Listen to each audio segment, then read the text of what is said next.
You just putting the front in? Yeah, because if front and rear is gonna take a while. Okay. Yeah, you making a video, obviously, of course. Oh yeah, absolutely.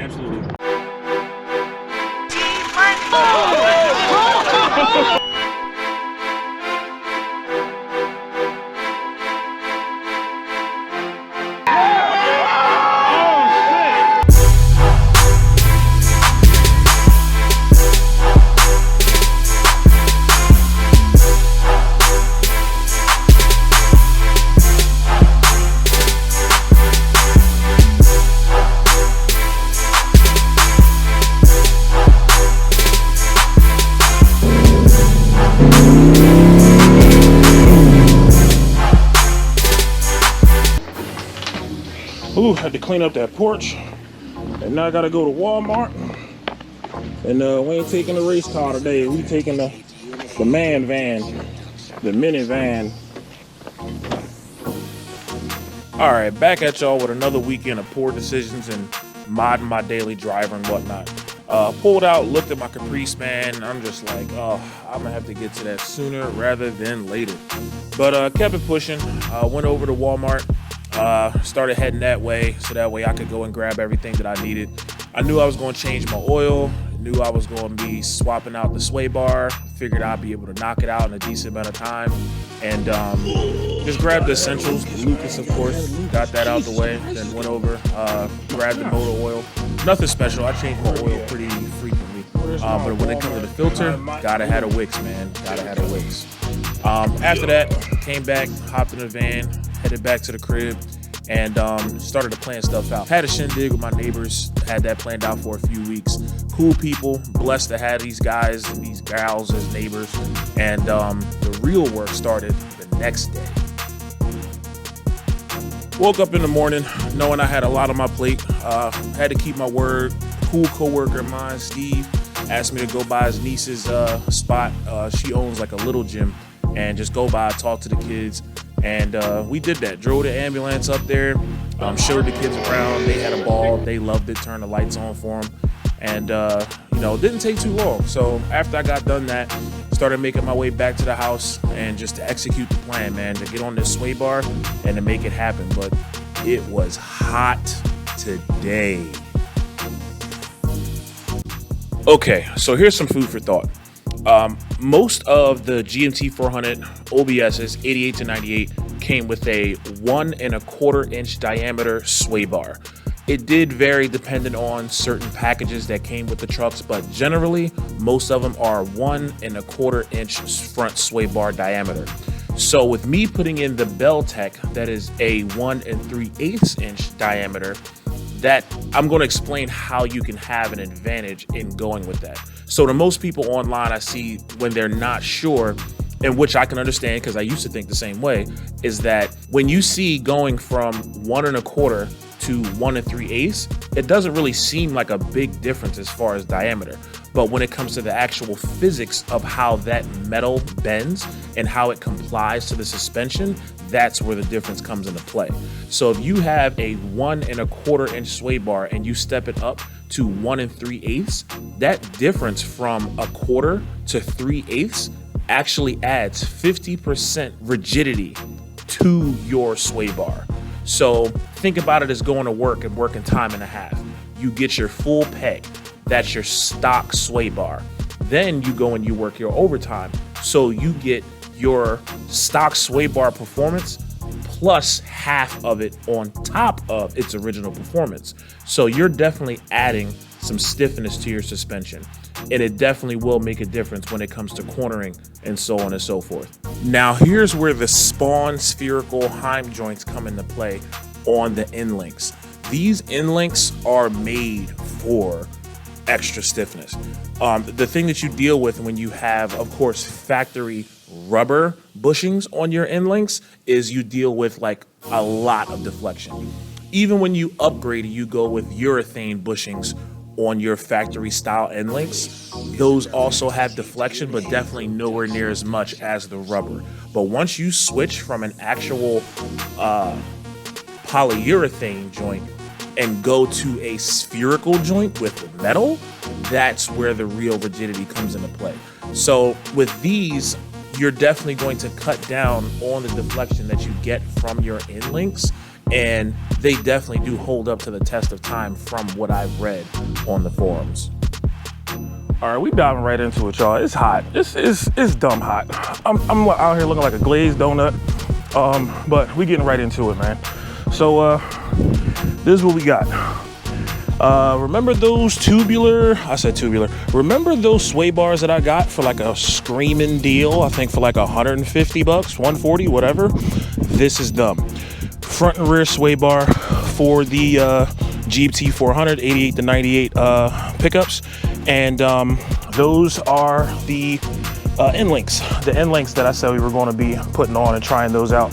So I haven't actually opened these since I got it, but I mean, just got to get the plastic off and separate the two.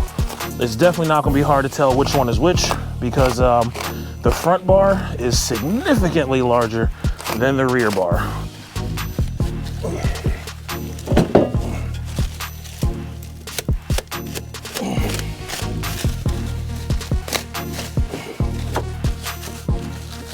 All right, so we should be able to separate the two right now. And this is definitely the front bar. This is a lot thicker than my factory one. Oh shit, hold on. This freaking tape. Jesus. All right, take two. Ooh, there's the front.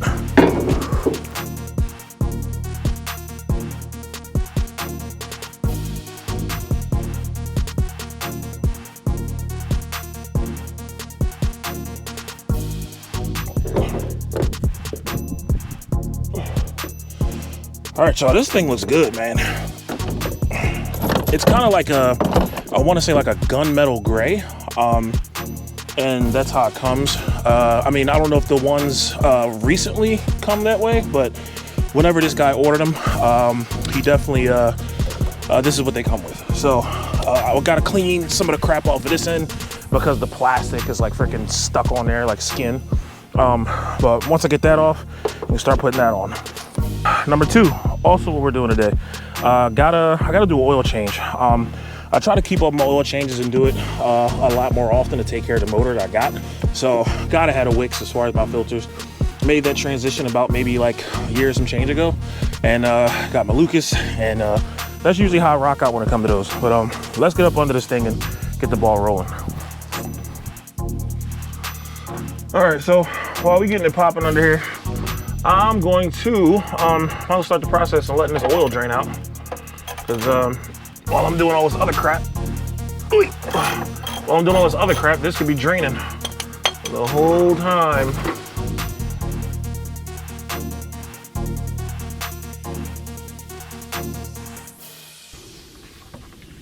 Let's get this filter off. Yeah.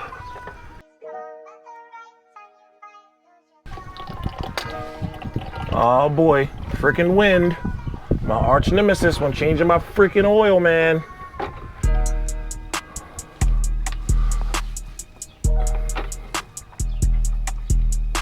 I mean, it's nice to have wind when it's hot, but bruh, when the wind is blowing everywhere, that ain't fun.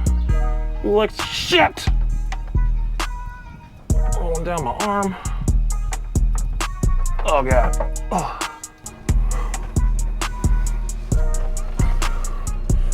All right, so I let this dry, let it drip and all that crap, and clean it up a little bit, and then get to this sway bar. All right, so trying to get as clean of a look as I can, because that sun is kind of making a glare for y'all, but so this is what it's gonna consist of. I mean, if you've seen, it's not really super complicated for the front, but you know what? I probably just shot myself in the foot, and I guarantee you some shit's gonna pop off. But anyway, I just gotta go into here, take that bolt off. Definitely want to hit it with some PB Blaster, so to try to make my life easier. And once I do that, truthfully, I should be able to just push it straight out. Up here, I replaced these with the urethane ones a long time ago, and I actually cleaned all of this up, this rust you see, and coated it. But me doing a rush job, it was cold outside, probably not the best idea, but trying to protect as much as I can. And then when you go along to the other side, same shit. Right here, same thing. You can still see the rust where I tried to get it before in the past. And got my link on this side right there. Same thing under there, hit it with some PB. And hopefully it's enough to freaking get it done quick and easy. And I wanna kind of clean this up a little bit still, even though it might be no point, but I'm gonna clean it up. I'm gonna coat it again. Maybe it being warm out is actually gonna play in my favor. We'll see. But yeah, let's start disassembling this thing. All right, time to zap this thing off. And I'm using a 9/16 for this one. You could probably find another one, like the other size or whatever.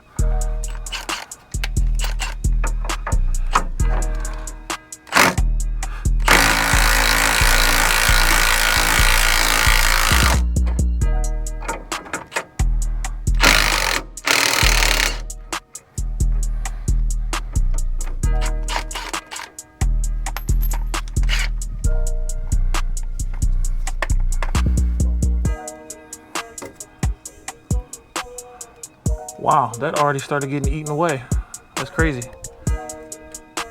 It's very interesting. Okay.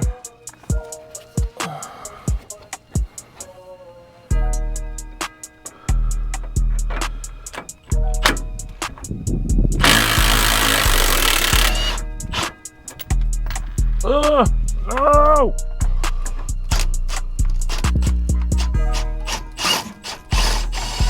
Oh, top spinning. Oh, I forgot all about that. The other one, I got lucky. And I don't think me holding it is gonna be enough. Ooh, absolutely not, ouch. All right, fuck. Let's see if I get lucky and a 15 is what it is. What I had when I was changing the oil. I doubt it, but it's worth a shot because I do not feel like getting up off the ground over and over and over.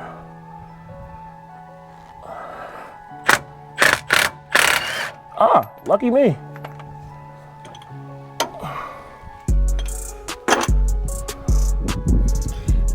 All right, so next, gotta hit these bad boys. I would hit it with some blaster, but it's kind of like, I don't even think I'll be hitting where the threads are. So let me make sure this isn't on the highest setting and freaking snap something. All right, it's in the middle.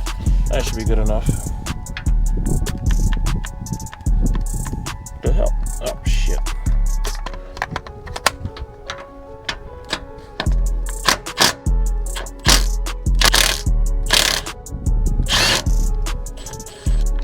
Okay, one down, 3 to go.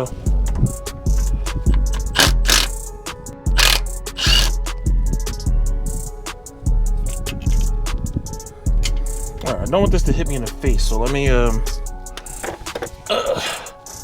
least thread this in a few threads. Come on, talk to your boy. Talk to your boy. All right.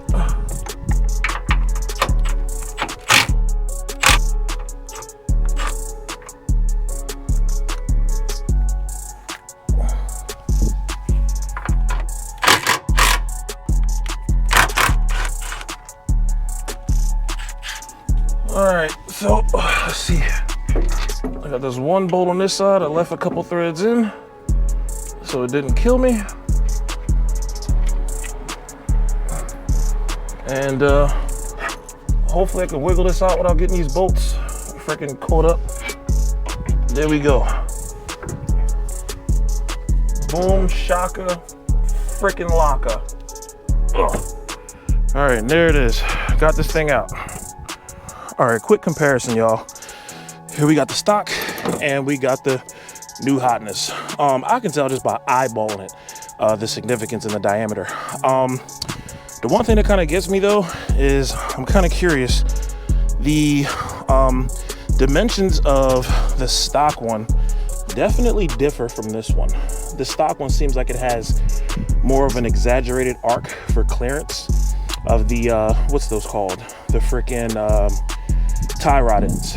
So hopefully this doesn't give me any trouble, but I'm gonna go back under there, clean up, get ready to paint, and I gotta start seeing how I'm gonna make the clearance for these things, because these studs are definitely way larger than that. I mean, that's huge. So I'm probably gonna have to drill out the control arm a bit to accommodate this stud. All right, y'all, your boy got the eye protection. I went to Will's eye once to get metal removed from my eye, and it was the worst.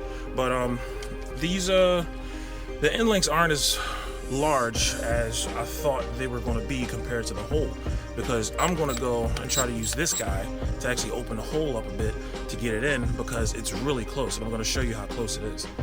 All right, so here is our Spohn spherical joint. So I went to go try to put it in from the bottom, and let's try to get you guys a little closer.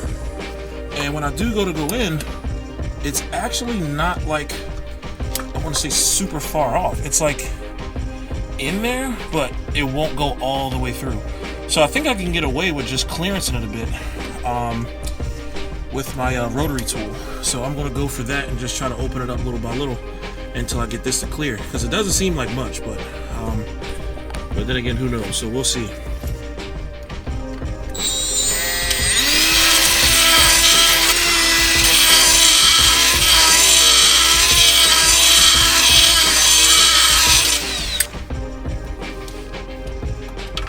Wow. Wow. All right, it's not much at all. Dude, wow, that's cool. That's cool. All right, before I get too hyped, let's go from the top side. Wow, look at that. Look at it. Look at it. All right, it's in there. We're good. We're good. People, we're good.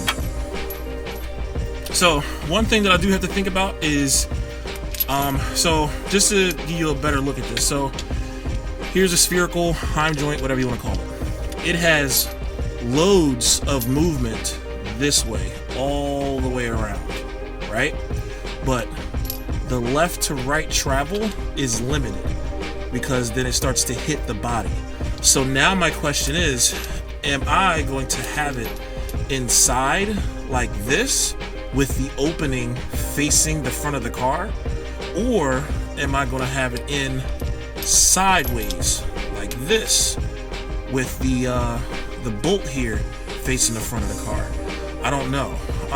Let me give it some thought, think about how the actual sway bar moves, and that'll get me on my hypothesis of what to do. All right, about to get busy cleaning this thing up, you know, because of course it's your boy RCS, aka Hardhead Make It Soft Ass, aka why you doing that to yourself, I don't know. But I try to clean up as much of these parts as I can when I'm doing a certain job. Like, for example, tubulars, spoiler, probably be here like, I don't know, next month, something around there. But anyway, when I do have certain metals exposed that I can't get to because other things are in the way, I like to try to clean it up as best I can, to try to get as close to bare metal as I can, take a wire wheel to it, clean it up, and hit it with a coat of paint to try to preserve what I got. But that's just me. So I'm gonna get to work with this and start cleaning this up and get it hit with a coat of paint.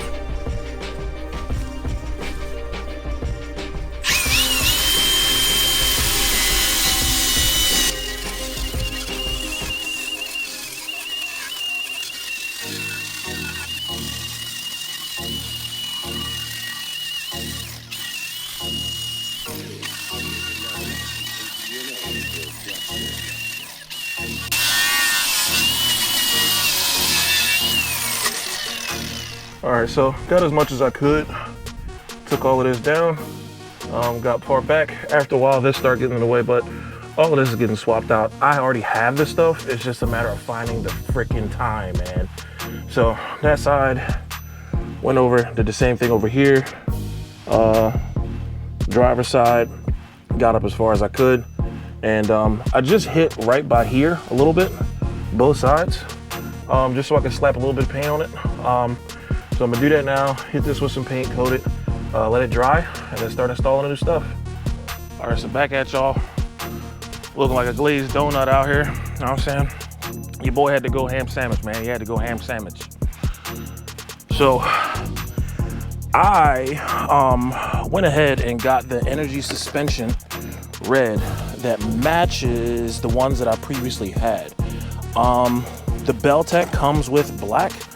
I mean, honestly, if it works, it works. But me being extra, I just wanted to order the red. So the thing is, I had to go with the ones that match the diameter of this one. So there's the part number. Not sure. It's probably showing up like trash, but I'll probably put it in the description. But anyway, that's the part number for the correct diameter for this one, because it is bigger. And I went and got a whole bunch. I just ordered this offline. It's a whole tub of freaking polyurethane bushing like grease. This stuff's sticky, man. Oh my gosh. But I got a bunch of it. Shouldn't have to worry about getting any for a long time. So now I'm about to get these brackets, get the bushings pressed on, not pressed on, but put on, and lube them up. So that way I don't have to go back in and do it again. Or, I mean, these have the fitting, so I could just use the fitting and just hook up a grease gun to it and call it a day. But I'm going to pre-grease it with the actual polyurethane grease. All right, so here we go. We back up under here. There's the paint. Should be dry enough for me to, you know, do what I gotta do. Here go the other side. And, yep, oh, try to block that sun. But yeah, here's the other side. And now at this point, it's time just to hit it and start putting it in. I honestly wish I had my freaking, what's that called? My anti-seize with these holes. I have to come back and do that later. For now, I'm just gonna have to use some PB, put it on the bolts, get them in, and then go from there. So this is how I've always done it anytime I had a sway bar. It's like, I gotta kind of lay it on myself and then try to maneuver it back in here and hold it up and struggle with the freaking clamps and washers and shit. So here we go.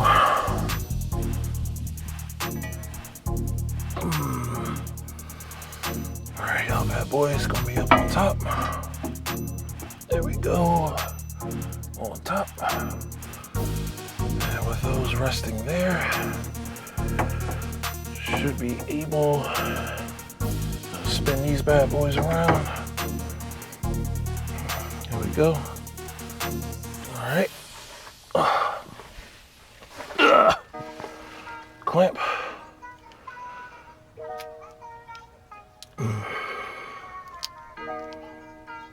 All right, for the most part, I can just get one to start. We got our washer. Is this a new one? Yes.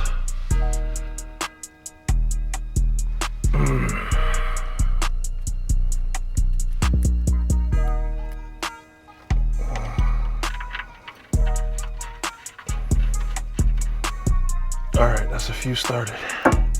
Use this one from the opposite side because the opportunity stared me in the face.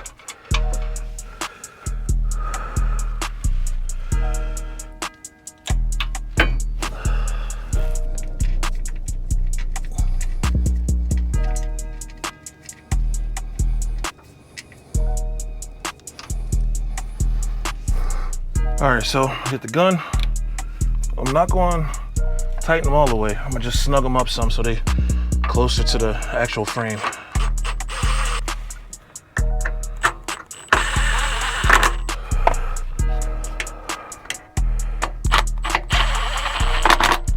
All right, y'all, so I got these put in. Tighten them up, but not all the way. Just enough to get it closer to the frame in case I gotta maneuver it any. Here we go, same thing on both sides.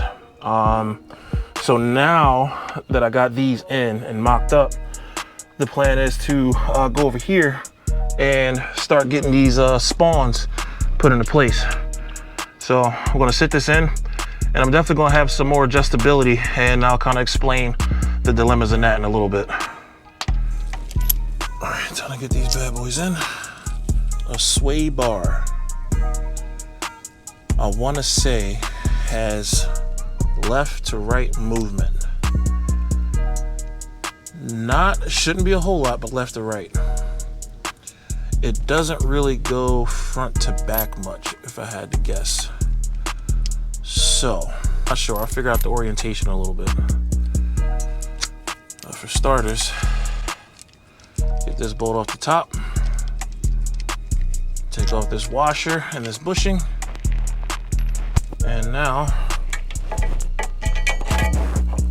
get it up in the arm.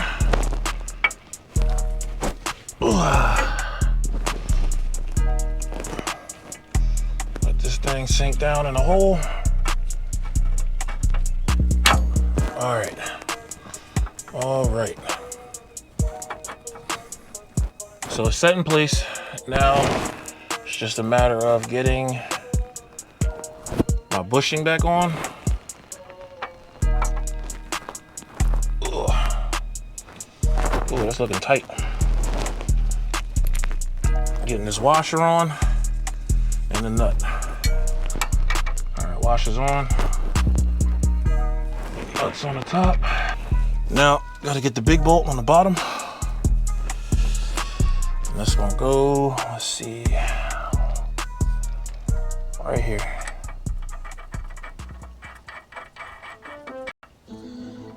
All right, so that's as far as that's gone with just my hand. Just gotta get the gun on it, tighten it up. And I think for now, I'm going to leave the bolt facing forward to give it that left to right motion. But then again, that could be wrong. I don't know. Let's give me some more time to figure it out. So let me do the other side. All right, so same thing on this one. Hey there.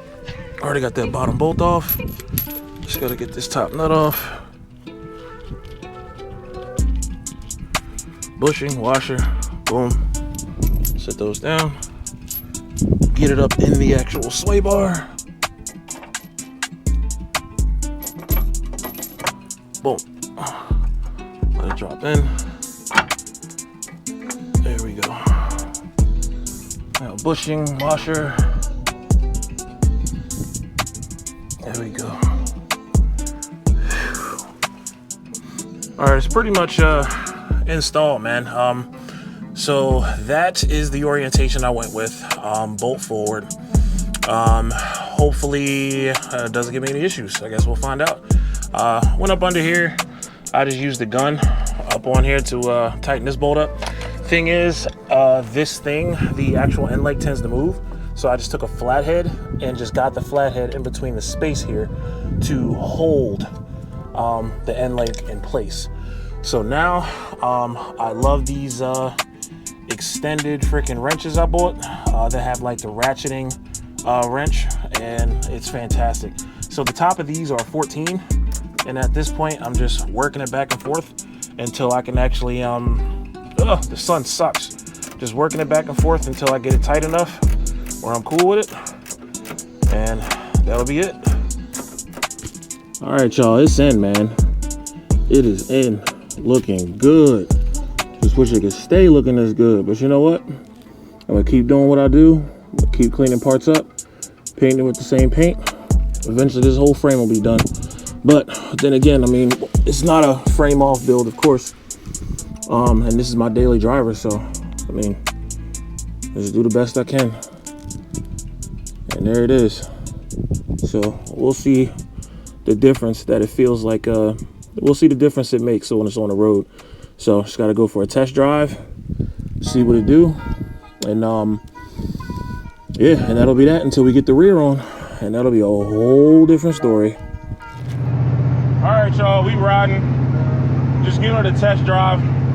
I mean, what I really wanted to do was I wanted to get like an abandoned parking lot and kind of set up a slalom so that way I could go through and feel the amount of body roll that I had prior to you know, installing a sway bar. But the only thing that I can say prior to being like kind of on the highway-ish right now is it definitely feels a little more planted when I'm making turns. It feels like my nose is like, I want to say, a little straighter. Definitely taken away from body roll. All right, so this is about to be a turn getting off of the Tacony.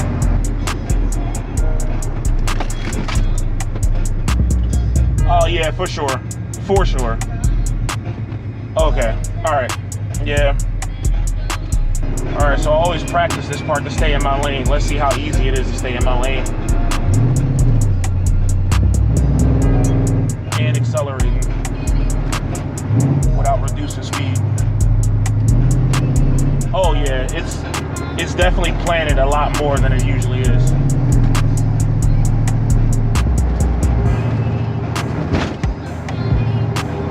Same here. Oh yeah. All right, okay. So you know what? This is even before the rear sway bar is put in.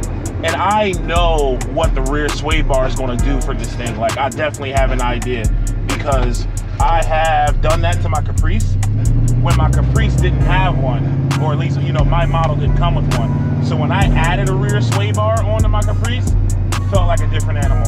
So I can only imagine when I put that on here, it's probably going to be the thing that make the biggest difference.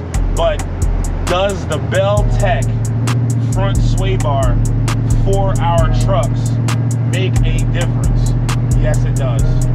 Yes, it does. Absolutely. And especially, I think the Spohn end links are playing a huge part too, because there's not as much deflection with the Spohn links, because one end is straight spherical, heim joint, whatever you want to call it, and the other end is, you know, has the polyurethane.